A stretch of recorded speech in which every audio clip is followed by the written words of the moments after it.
What people don't understand about secular textbooks is that they're not designed merely to teach the student. They're also designed to steer the teacher. I mean, how many homeschool parents would say, well, I want to team teach my child with an atheist?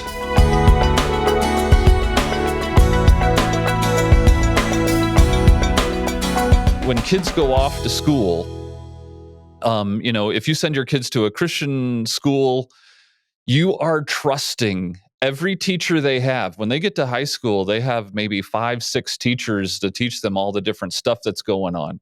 And you're placing a lot of responsibility in each of those people's hands because they are directing a worldview that these data points will make sense in. Now imagine you're sending them to unbelievers. And I think, COVID woke a lot of people up.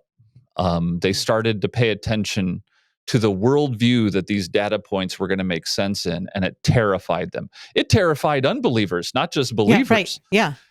So then, homeschooling explodes because people finally see what learning is. Learning is not the transmission of data points. Learning is what worldview will make these data points create meaning for this child.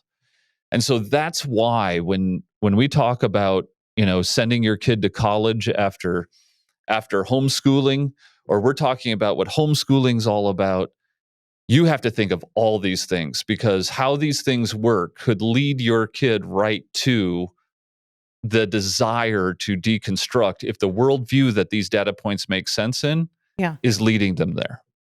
Yeah.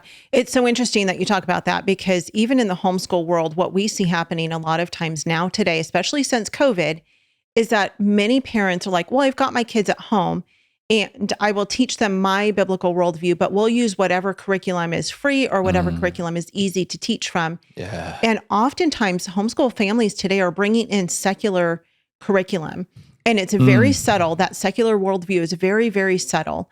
And so we have to be careful as Christian homeschool parents, because that's what we're talking about. And that's who we're talking to today, is Christian homeschool parents who are really intentional about teaching from a strong biblical worldview. And so we've got to be aware of what the worldview is of the curriculum that we're teaching in our own homes, and not just assume that just because you are a Christian home teaching your kids at home that it is a Christian, which is why, we promote BJU Press Homeschool and Apologia, because those two ministries are so dedicated to a solid biblical Christian worldview.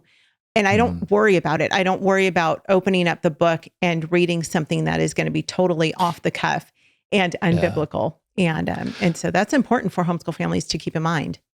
Yeah, it's interesting. I've worked with secular textbooks for a long time, working in secular teaching. And I will tell you this.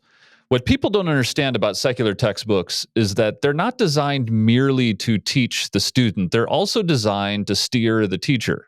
Yeah, right. A lot of work goes into these, and the subtleties are so subtle. I mean, there's parts that you would agree with it, but if you look closely, what you're agreeing with is actually a road to deconstructionism in the book. I mean, how many homeschool parents would say, well, I want to team teach my child with an atheist? Right. Very few people do that. Like, I'm going to go to the local university. We're going to ask an atheist to come and we're going to team teach my child. Yeah. But that's exactly what you're doing when you take on a secular textbook, because that textbook, everything about it is working very hard to teach your kid that faith is nice and cute, but reality works this way. The worldview I want to teach you is here. Yeah. And so you're absolutely right. It's not a matter of just having an aura of Christianity around your house. It's about intentionality on every single step of the way when you educate. Homeschool Insights is sponsored by CTC Math. If you're looking for a great online math program, visit ctcmath.com and try it for free. For more great homeschool inspiration and resources, listen to the Schoolhouse Rocked podcast every Monday, Wednesday, and Thursday.